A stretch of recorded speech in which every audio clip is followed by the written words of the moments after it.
Баскетбол адамның ептілігі мен икемділігін, күші мен жылдамдығын дамытатын бүкіл әлемге танымал спорт түрі. Ең қызығы оның пайда болу тарихы ауа райының қолайсыздығымен байланысты болды.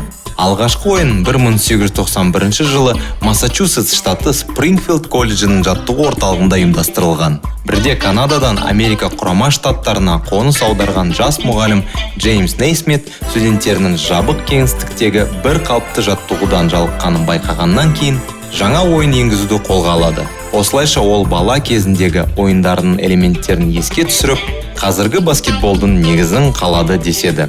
Алғашында ойын футбол добымен өткізіліп, бір жылдан кейін Джеймс Нейсмит арнайы доппен баскетболдың алғашқы 13 ережесін ойлап табады. Қазірде бұл ойынның 200-ден астам ережесі бар. 5 ойыншыдан тұратын екі команда ұзындығы 28, ал ені 15 метр болатын алаңда ойнайды. Ойынның мақсаты допты қарсылас команданың себетіне салу.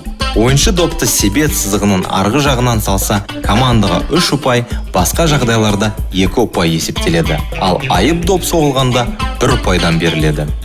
Бүгінгі күні баскетболдағы ең танымал лига ақш-тағы ұлттық баскетбол бірлестігінің чемпионаты. Біз білетін NBA.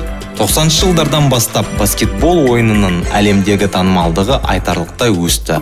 Оған бірінші кезекте NBA-де ойнайтын Майкл Джордан сияқты ойыншылардың ықпал еткені анық. Бүгінгі күні NBA лигасының баскетболшылары жалпы әлем спортшылары ішінде қолақы мөлшері бойынша бірінші орында. ақш-та NBA ойыншылары ұлттық символдарға айналды.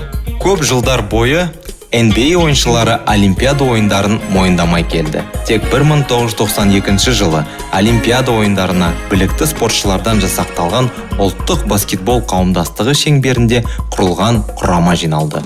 Ол Америкада Dream Team, арман командасы деп аталды. Оның Барселона Олимпиада ойындарында жеңімпаз болған құрамын атайық.